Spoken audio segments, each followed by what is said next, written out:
संविधान बचाओ मंच का। अस्सलाम वालेकुम। दोस्तों, जैसे आप लोग जानते हो कि आज डॉक्टर कफील खान के बेल की जो कोर्ट के अंदर बात थी और जो आज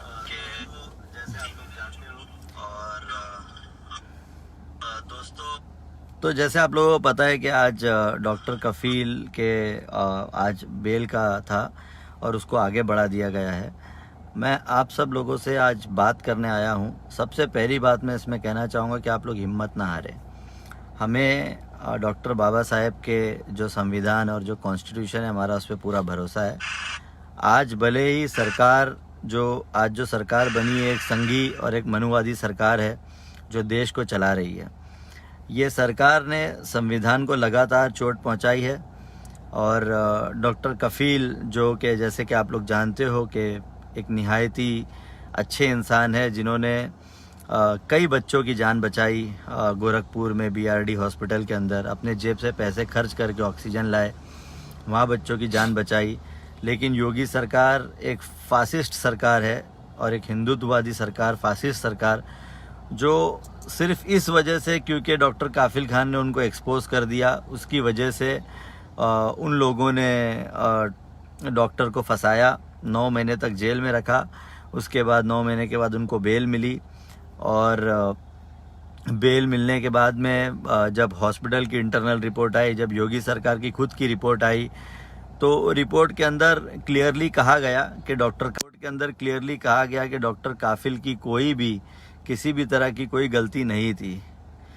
किसी भी तरह की कोई भी गलती नहीं थी डॉक्टर कफील की। ये हॉस्पिटल की रिपोर्ट में है और उनको क्लीन चिट दिया गया। योगी सरकार ने खुद क्लीन चिट दी। उसके बाद डॉक्टर कफील खान को हेट स्पीच के केसेस में फंसाया गया और उसमें भी उनको बेल मिली। मथुरा कोर्ट से उनको बेल मिली और बेल मिलने के 72 घंटे के बाद तक उनको जेल में रखा गया और 72 घंटे के बाद जेल में रिहा ना करके उल्टा उनको केसेस उनके ऊपर लगा दिए गए नेशनल सिक्योरिटी एक्ट, देशद्रोह के अंदर। अब मैं आप लोगों से थोड़ा विस्तार में बात करना चाहूँगा क्योंकि मैं लाइव पे हूँ। आप सब लोगों से रिक्वेस्ट करता हूँ कि आप लोग इसको शेयर करना शुरू करें ताकि ज़्यादा से ज़्यादा लोग तक हमारी आवाज़ पहुँचे। और एजेंडा क्या है इसका, हम आखिर में वो भी आपको बताएंगे कि हम क्यों कर रहे हैं लाइव और इसका इंटेंशन क्या है। तो सबसे पहले समझिए, डॉक्टर बाबा साहेब अम्बेडकर का जो संविधान है उसको इन लोगों ने, जो संघ के लोग हैं, जो आरएसएस के लोग हैं, इन्होंने उसको खून से लथपथ कर दिया है। कानून देश के अंदर चल नहीं रहा है, इन लोगों की दादागिरी चल रही है। हमारा संविधान क्लियरली कहता है कि इक्वालिटी होना चाहिए, मतलब बराबरी होना चाहिए। तो बराबरी का मतलब ये है कि अगर डॉक्टर कफील पे सिर्फ ये कहने के लिए हेट स्पीच के और एनएसए लगाया गया कि हम 25 करोड़ है, हम यूनाइटेड रहेंगे, हम साथ रहेंगे, हम इस सरकार को ये बताएंगे कि सरकार को किस तरह चलाना है, ये कहने के लिए एक जनता जो है, जनता ही बताएगी ना सरकार को कैसे सरकार चलाना है। सिर्फ ये छोटी सी बात कहने के लिए उनके ऊपर हेट स्पीच के चार्जेस लगाए गए। हमारा कानून कहता है, जो हमारा बाबा साहेब अम्बेडकर का संविधान कहता है कि सबके लिए बराबरी होना चाहिए, इनके ऊपर कानून लगा दिया गया। लेकिन कपिल मिश्रा जिसने हेट स्पीच दी, उसके बाद दिल्ली के अंदर राइट्स हुए, लोग उसके अंदर 50 से 60 मरे, हज़ारों करोड़ रुपए की प्रॉपर्टी को नुकसान पहुंचाया गया। उसके बाद कपिल मिश्रा पे कोई केस नहीं बनता है। कपिल मिश्रा को वाई कैटेगरी सिक्योरिटी मिलती है। कपिल मिश्रा को बीजेपी के अंदर बड़े बड़े पद मिलते हैं। कपिल मिश्रा की जो स्पीच थी उसको फेसबुक के मार्क जुकरबर्ग ने, जो सीईओ है, उसने जो कपिल मिश्रा की स्पीच थी उसको एक एग्जाम्पल बताया कि हेट स्पीच ऐसी होती है जब वो फेसबुक के एम्प्लॉइज से बात कर रहे थे, और ये जो है इसको कैटेगराइज किया जाता है हेट स्पीच के अंदर। कपिल मिश्रा को कोर्ट ने, जस्टिस मुरलीधर ने दिल्ली के अंदर कपिल मिश्रा को कहा, दिल्ली पुलिस को कहा कि आपने कपिल मिश्रा की स्पीच क्यों नहीं देखी, और उसकी स्पीच की वजह से जो है देश में दंगा भड़का। उसके बाद भी कपिल मिश्रा के ऊपर जस्टिस मुरलीधर ने कहा कि एफआईआर लगाई जाए। उसके बाद नेक्स्ट डे जस्टिस मुरलीधर का ट्रांसफ़र हो गया, लेकिन आज तक कपिल मिश्रा के ऊपर एफआईआर नहीं लगी। तो जो हमारे संविधान की सबसे जो बेसिक चीज़ है, बराबरी, इक्वालिटी, आज वो नहीं हो रही है। ये लोग दिन प दिन डॉक्टर बाबा साहेब अम्बेडकर के कानून को इंसल्ट कर रहे हैं, बदनाम कर रहे हैं। तो मैं आप लोगों से पूछना चाहता हूं कि देश के अंदर जो संविधान है वो संविधान चल रहा है कि क्या चल रहा है। बाबा साहेब अम्बेडकर का संविधान कहता है कि इक्वालिटी, बराबरी होना चाहिए, पर बराबरी है किधर? कपिल मिश्रा पे केस नहीं बनते, राजा सिंह के ऊपर एनएसए नहीं लगता, योगी आदित्यनाथ खुद हेड स्पीच देते हैं। इनके काफ़ी नेता है, जो इनका वेस्ट बंगाल का चीफ जो अध्यक्ष है वो कहता है कि हमने मुसलमानों को कुत्ते बिल्ली जैसा मारा, जो एंटी सीए का प्रोटेस्ट कर रहे हैं। इनके कितने लोग हैं, जो इनका एक हेगड़े करके बैंगलोर कर्नाटका का एक मिनिस्टर था, मोदी गवर्नमेंट है, वो कहता है कि मैं इस्लाम को इस देश से, इस फेस ऑफ अर्थ से मिटा देना चाहता हूँ, इस्लाम को यहाँ से ख़त्म करना चाहता हूँ। ये सारी बातें इनके मिनिस्टर, इनके नेता, इनके एमएलए और इनके एमपी कहते हैं। इनके एमपी लगातार इस्लामोफोबिया फैला रहे हैं, इनके नेता, इनके एमएलए, इनके अलग अलग नेता इस्लामोफोबिया फैला रहे हैं, इस्लाम के खिलाफ उल्टी सीधी बातें करते हैं। अगर आप हेट स्पीच देखने जाएंगे तो संबित पात्रा खुले चैनल के ऊपर कहता है कि मंदिर हम वहीं बनाएंगे, और मौलाना किसी मस्जिद का नाम बदल के मैं विष्णु की मंदिर रख दूंगा एक चैनल के ऊपर बैठ के। इस देश के जो प्रधानमंत्री आज बने हैं 2002 में, उसने कहा था कि जो रिलीफ कैंप है, राइट्स के जो रिलीफ कैंप है, ये जो कैंप है ये बच्चा पैदा करने की जो फैक्ट्री है। तो मैं आप सब लोगों से पूछना चाहता हूँ, आज हम लोग बात करते हैं कि भाई इस देश के अंदर इक्वालिटी है, इस देश के अंदर भाईचारा है, फ्रेटर्निटी हमारे कानून के अंदर लिखा हुआ है, हमारे कानून में लिखा है कि आज़ादी है, लेकिन कहाँ है इक्वालिटी? बराबरी किधर है? आप देखो, आप हमारे कुरला में आइए, आप हमारे गोंडी में आइए, आप हमारे मीरा रोड, मुमरा या कोई भी मुस्लिम इलाके में चले जाइए, बच्चा पैर में चप्पल नहीं पहनता, लेकिन 15 अगस्त के दिन वो भारत का जो झंडा है वो लेके उतरता है अपने घर से। आप अमीर लोगों के एरिया में चले जाइए, मलबार हिल चले जाइए, या बड़े बड़े सेठ लोग के एरिया में चले जाइए, जो बड़े बड़े पैसे वाले, आपको वहाँ पे एक भी तिरंगा नहीं दिखेगा। उनके लिए वो सिर्फ एक वीकेंड होता है। तो आज हमारी देशभक्ति को टेस्ट किया जा रहा है, आज हम लोगों को कमज़ोर किया जा रहा है। आज बाबा साहेब अम्बेडकर का जो कानून है उसको लगातार ये संघी सरकार जो है वो इंसल्ट कर रही है। तो इस तरह की चीज़ें होने के बाद आज हमको पेशेंस रखा है हम लोगों ने, क्योंकि हम लोगों को कहीं ना कहीं भरोसा है कि हर वक्त में कभी ना कभी कुछ फिरौन आते हैं, हर वक्त में कभी ना कभी कुछ ऐसे लोग आते हैं जो देश को और देश के कानून को और देश के भाईचारे को तोड़ना चाहते हैं। लेकिन हम लोगों को संविधान के अंदर भरोसा है, और हम लोगों को ये भरोसा है कि जो हमारी देश की मेजॉरिटी है, जो हमारे देश के हिंदू, क्रिश्चियन, बाकी हमारे जो भाई है, वो डॉक्टर काफिल के साथ खड़े होंगे। डॉक्टर काफिल का क्या गुनाह है मुझे बताइए?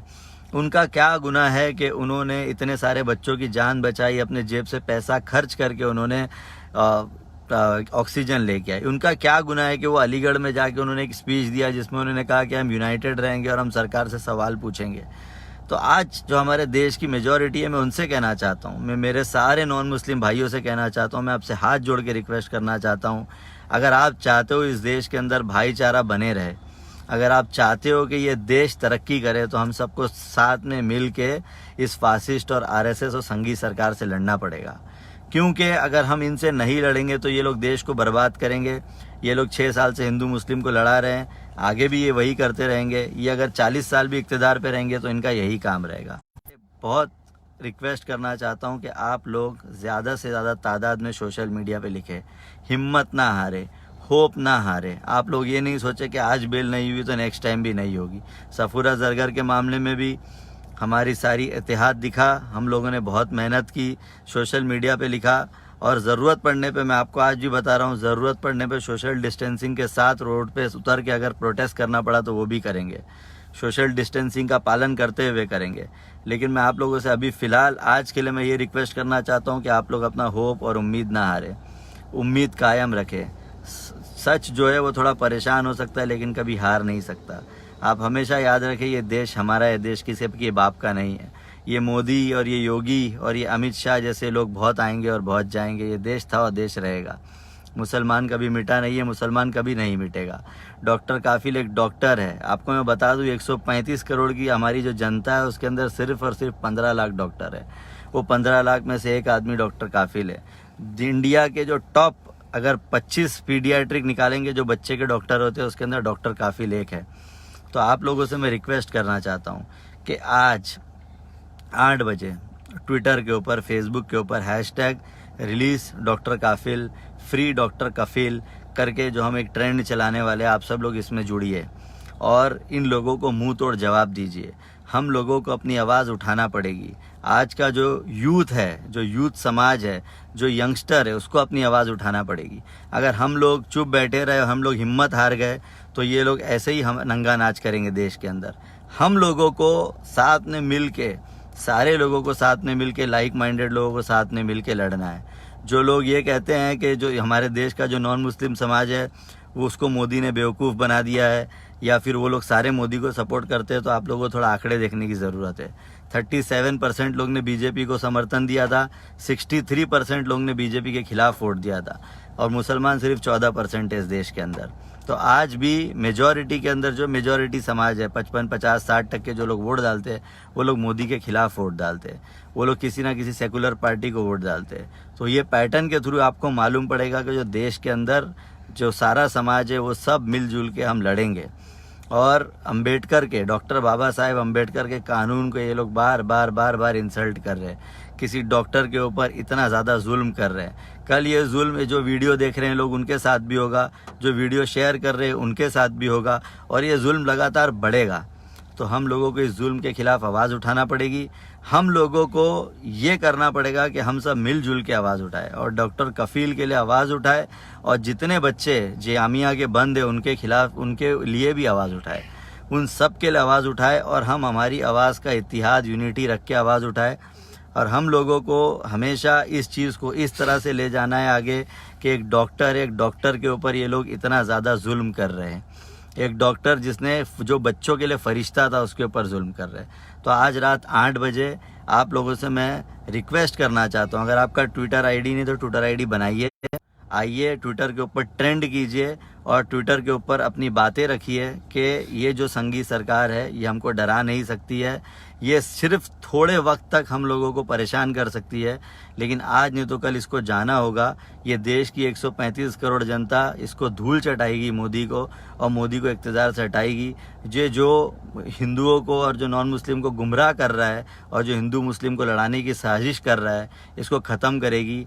जो बीजेपी है वो चाइना और पाकिस्तान के लिए काम कर रही है, भारत के लिए काम नहीं कर रही है, क्योंकि देश को जब ये डिवाइड करेंगे तो इससे फ़ायदा भारत का नहीं होगा बल्कि पाकिस्तान और चाइना का होगा। मैं यही सब कह के अपनी बात ख़त्म करके मैं आगे देना चाहता हूँ अजमल भाई को, जो इसके ऊपर और बात रखेंगे, और फिर मंसूर भाई भी अपनी बात रखेंगे, और इंशाल्लाह अगर फिर वक्त रहेगा तो मैं आखिरी के 5 मिनट में अपनी वापस से बात रखना चाहूँगा। अस्सलाम वालेकुम, अजमल शेख, मुंबई महाराष्ट्र से। जैसे कि अभी आदिल भाई ने बताया है, काफ़ी कुछ बता दिया है, ज़्यादा कुछ बताने की ज़रूरत नहीं है। वैसे आप लोग को ही मालूम है कि डॉक्टर कफील की आज सुनवाई होनी थी, लेकिन वो अभी तारीख मिल गई वापस से। तो तारीख क्यों मिली वापस से, सुनवाई आज नहीं हुई है, इसकी वजह क्या है? अभी जैसे दिल्ली में कपिल मिश्रा, वो इतनी हेट स्पीच किया, उसके बोलने की वजह से वहाँ पे राइट्स हुए हैं, गोलियाँ चली है, बट कोई सुनवाई नहीं है। अब किसी ने आवाज़ नहीं उठाई उस पर। क्यों? क्योंकि सरकार के अंदर जो बैठे हुए लोग हैं सब वही लोग हैं। मतलब वो ऐसा वो चाहते हैं कि इनके जो है कपिल मिश्रा हो गए, राजा सिंह हो गए, ऐसे लोग के, इन लोग ऐसे लोगों को बढ़ावा देते हैं। अभी जैसे यूपी के अंदर अभी कुछ दिन पहले 8 पुलिस वाले को मार दिए गए, ठीक है, लेकिन उसके बाद भी कुछ लोगों ने उसके ऊपर उसको सोशल मीडिया पे उसकी तारीफें की है कि हमारा शेर है, हमारा ये है, वो है। यही अगर कोई अगर मुसलमान होता तो आज उसको मालूम है पूरे घर वाले को उठा कर उसको अंदर कर देते, या उसको सिर्फ नहीं पूरे घर वालों को नहीं मारते, साथ में उनको साथियों को मार देते, यहाँ तो करते। लेकिन अभी डॉक्टर कफील की क्या है, उसका नाम है डॉक्टर कफील खान। इसके लिए क्या उसको उसके खिलाफ उसके लिए कोई खड़ा नहीं हो रहा है, बस उसके खिलाफ बोला जा रहा है। और उसके ऊपर जो कानून को जो सोचना चाहिए, कानून हमारा जो कानून अभी है, कोर्ट है, तो ये बीजेपी के, हाँ, जैसे कि अभी कोर्ट में जो फैसला सुनाती है उसमें बहुत सारा ऐसा देखा जा रहा है कि जो सरकार चाह रही है उसी पे वही फैसला आ रहा है। तो ऐसा क्यों हो रहा है? क्योंकि लोग इत्तेहाद नहीं है। लेकिन अभी हम लोग को आपस में एक इत्तेहाद बनाना पड़ेगा। जैसे इससे पहले सफूरा सरकार के लिए आवाज़ उठाई गई थी, और अल्हम्दुलिल्लाह वो कामयाब भी हुआ, छूट गई है। इसलिए अभी आप लोग से गुजारिश है कि आप लोग हार मत माने, डॉक्टर कफील के लिए आवाज़ उठाएं और उसके लिए ट्रेंड चलाएं, # डॉक्टर कफील रिलीज डॉक्टर कफील, उसके लिए आवाज़ उठाएं। आप लोग हार मत माने। तो आप लोग से रिक्वेस्ट है कि चाहे वो हिंदू हो चाहे मुस्लिम हो, हर कोई मिलकर आवाज़ उठाए। क्योंकि आज अगर हम आवाज़ नहीं उठाएंगे तो कल आप, आपके घर वाले, आपके दोस्त, ये सब भी इसमें जा सकते हैं अंदर। और जब एक दूसरे के लिए आवाज़ नहीं उठाएंगे तब आपके पीछे भी कोई खड़ा नहीं होगा। इसलिए आपसे रिक्वेस्ट है कि इतिहास बनाएं और डॉक्टर कफील के लिए आवाज़ उठाएं। शुक्रिया। मैं मंसूर भाई को देता हूँ। मंसूर भाई आपसे रूबरू होंगे। मंसूर भाई। अस्सलाम वालेकुम भाइयों, साथियों, दोस्तों, मैं मंसूर शेख मुंबई महाराष्ट्र से। जैसा कि अभी आप सुन रहे थे आदिल अंसारी साहब को, उनके बाद मिली अजमल शेख साहब ने। हम लोग को आपने देखा होगा तकरीबन जब से एनआरसी सीए का जो मिशन आया है तब से हम लोगों ने तमाम लोगों को जोड़ने की कोशिशें की। हमने ये कोशिशें की कि भाई जितने भी लोग हैं जहां पर भी हैं वो आए और इस काले कानून के खिलाफ आवाज उठाए। मुंबई में हम लोगों ने प्रोटेस्ट किया, दिल्ली शाहीन बाग में प्रोटेस्ट किया, उसके बाद में कोरोना जैसी महामारी आ गई। कोरोना जैसी महामारी के अंदर तमाम लोग घर से नहीं निकल सकते थे, तो हमने उन सब चीज़ों को देख के अपने कदम पीछे ले लिए। तमाम लोगों ने प्रोटेस्ट वगैरह भी बंद कर दिया। लेकिन उसके बाद एक साजिश शुरू हुई जो दिल्ली गवर्नमेंट सरकार ने, केंद्र की सरकार ने शुरू की। दिल्ली के अंदर खास तौर से जितने भी एक्टिविस्ट थे सबको सताया गया, सबको वहां से उठाया गया, सबको वहां से वापस मतलब उनको जेलों में डालने का काम किया गया। डॉक्टर कफील खान कौन थे? डॉक्टर कफील खान सिर्फ एक एमबीबीएस डॉक्टर है, पेडियाट्री डॉक्टर है जो बच्चों का इलाज करते थे। अचानक क्या हुआ, बीआरडी हॉस्पिटल के अंदर डॉक्टर कफील खान इलाज कर रहे थे बच्चों का। वहां पे लिक्विड ऑक्सीजन कम हो जाती है। लिक्विड ऑक्सीजन कम होने के बाद वो बंदा अपने जेब से पैसे से लिक्विड ऑक्सीजन लाता है और बच्चों को सर्वाइव कराता है। उसके बाद भी कई बच्चों की मौतें हो जाती है। उसके बाद में वहां पर एक जांच कमेटी बिठाई जाती है, डॉक्टर कफील खान को सस्पेंड कर दिया जाता है, डॉक्टर कफील खान पे इंक्वायरी बिठाई जाती है और डॉक्टर कफील खान को बोला जाता है कि भाई इन सब चीजों के जिम्मेदार आप हैं। तो क्या डॉक्टर कफील खान उन सब चीजों के जिम्मेदार थे? जबकि योगी गवर्नमेंट, वहां की जो राज्य की सरकार है, वो खुद बोलती है कि डॉक्टर कफील खान बेगुनाह थे, उन्होंने कुछ भी नहीं किया था, उनका मामला ऐसा कुछ भी नहीं था। तो ये जो डॉक्टर कफील खान ने किया, क्या ये गलत किया? क्या बच्चों का साथ देना, उनकी जानें बचाना क्या गलत थी? वो राज्य सरकार की जिम्मेदारी थी। उसके बाद डॉक्टर कफील खान के भाई के ऊपर हमला होता है।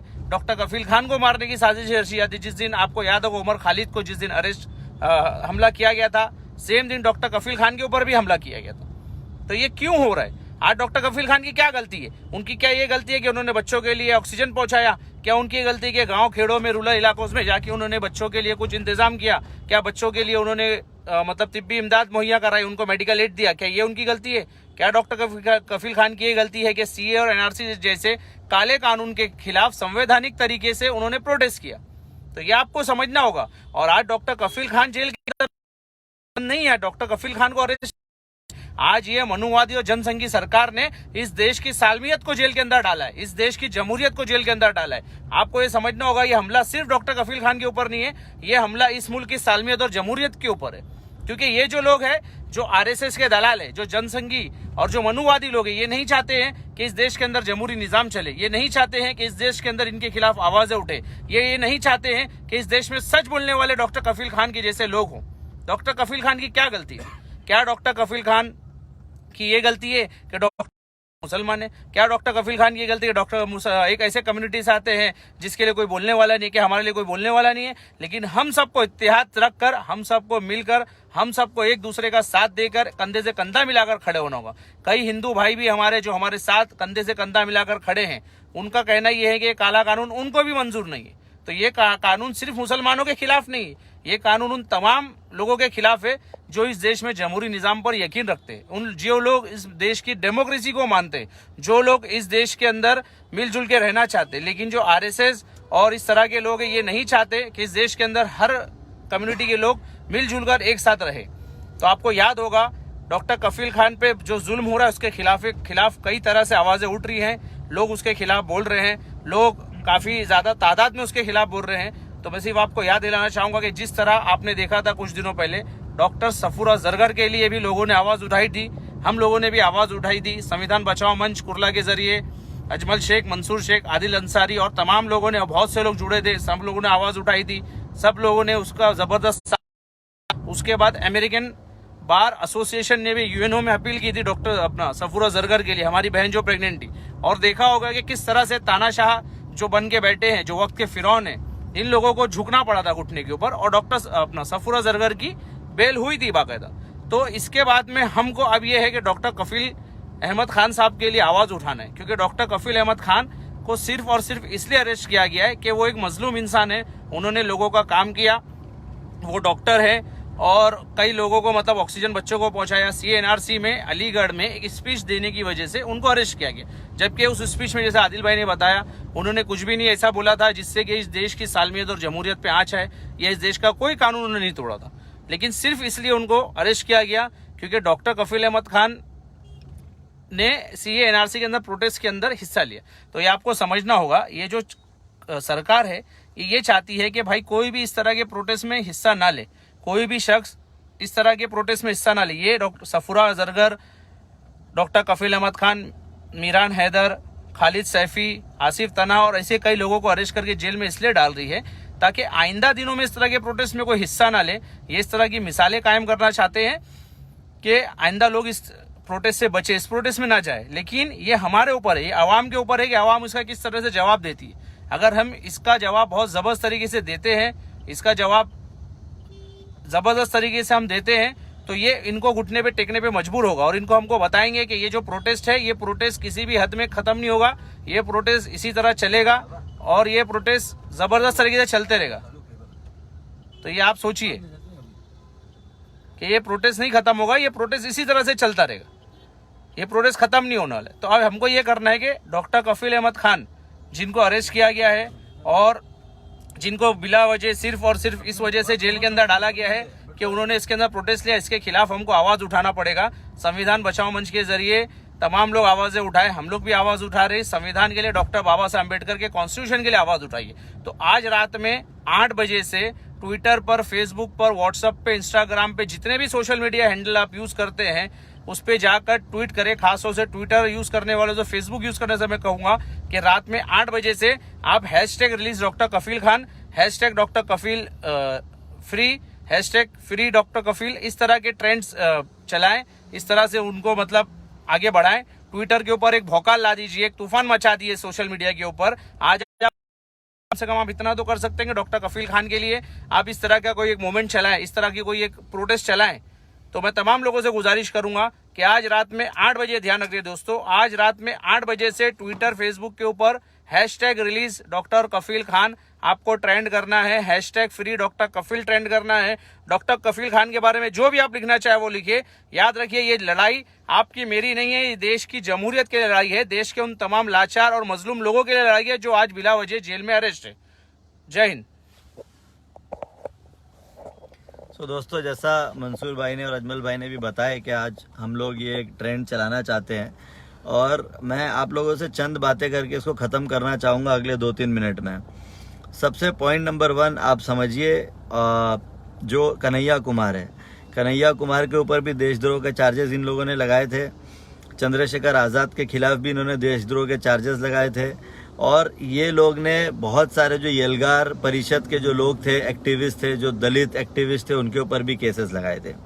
तो अगर कोई दलित इनके खिलाफ बोलता है तो वो नक्सली हो जाता है, कोई ट्राइबल इनके खिलाफ बोलता है तो वो नक्सली हो जाता है, कोई मुसलमान इनके खिलाफ बोलता है तो वो टेररिस्ट और आतंकवादी हो जाता है, कोई अगर सेकुलर हिंदू इनके खिलाफ कुछ बोलता है तो वो देशद्रोही हो जाता है और उसको ये लोग कहते हैं भाई तू पाकिस्तानी है। तो इनका जो हमारी जो सरकार चल रही है देश के अंदर आज, उसका सिर्फ एक ही एजेंडा है, जो हमारे साथ हैं वो भारतीय हैं और वो देशभक्त हैं, जो हमारे खिलाफ हैं वो देशद्रोही है। और मैं स्पेशली डॉक्टर कम्युनिटी जो है और जो मेडिकल प्रोफेशनल्स है उनसे कहना चाहूँगा कि आप लोग ज़्यादा से ज़्यादा इससे जुड़िए, क्योंकि एक डॉक्टर जो पीडियाट्रिक डॉक्टर है जिसने बच्चों की जान बचाई, डॉक्टर एक प्रोफेशन को भगवान जैसा माना जाता है, गॉड जैसा माना जाता है, क्योंकि वो लोगों की जान बचाता है, अल्लाह ने उसके हाथ में शिफा दी हुई है। तो आप सब लोगों से रिक्वेस्ट करना चाहता हूँ मैं कि आप लोग ज़्यादा से ज़्यादा तादाद में हैशटैग फ्री डॉक्टर कफील, हैशटैग रिलीज डॉक्टर कफील, ये हैशटैग के ऊपर ज़्यादा से ज़्यादा ट्वीट करें, ज़्यादा से ज़्यादा फेसबुक पे लिखिए। क्योंकि आप हमेशा एक बात समझिए, हम लोगों को, सरकार को ये बताना है कि हम लोग डरेंगे नहीं और हम लोग रुकेंगे नहीं और हम लोग लड़ते रहेंगे। आपको जितना हम लोगों को टेस्ट करना है आप कर लो, हमारा पेशेंस टेस्ट कर लो। जमहूरी अंदाज में, डेमोक्रेटिक अंदाज में हम अपनी लड़ाई लड़ते रहेंगे। डेमोक्रेटिक अंदाज में हम डॉक्टर कफील के लिए लड़ेंगे। डेमोक्रेटिक अंदाज में हम जो यलगार परिषद के लोग हैं, जो दलित एक्टिविस्ट है, उनको बंद किया गया, उनके लिए लड़ेंगे। हम डेमोक्रेटिक अंदाज में हर एक इंसान के लिए, हर एक भारतीय के लिए लड़ेंगे जो इंसाफ पसंद है। हम हर एक इंसान के लिए लड़ेंगे जो सेकुलर और जो मानता है ये देश में भाईचारा होना चाहिए। हम हर एक इंसान के लिए लड़ेंगे जो मानता है कि इस देश में इक्वालिटी और बराबरी होना चाहिए। तो आप सब लोगों से मैं ये निवेदन करके कि 8 बजे आप लोग ज़्यादा से ज़्यादा तादाद में ट्वीट और फेसबुक पे लिखिए। अगर पॉसिबल होगा तो आप लोग भी एक छोटा छोटा वीडियो बनाइए 30 सेकंड का या फिर 60 सेकंड का, 1 मिनट का। अगर आपको बोलने की प्रैक्टिस नहीं है तो थोड़ा प्रैक्टिस करके उसको बनाइए और जो सरकार है उसके खिलाफ अपना विरोध प्रदर्शन दर्ज कीजिए, उसको फेसबुक और ट्विटर पे अपलोड कीजिए। जय हिंद। और मैं आप सब लोगों से रिक्वेस्ट करना चाहता हूँ, महाराष्ट्र के हर एक व्यक्ति से रिक्वेस्ट करना चाहता हूँ, भारत के हर एक व्यक्ति से रिक्वेस्ट करना चाहता हूँ कि इस आवाज़ को इंटरनेशनल लेवल पे पहुँचाए और हर कोई इसके ऊपर ट्वीट करे और अपनी बात रखे। जय हिंद। अस्सलाम वालेकुम।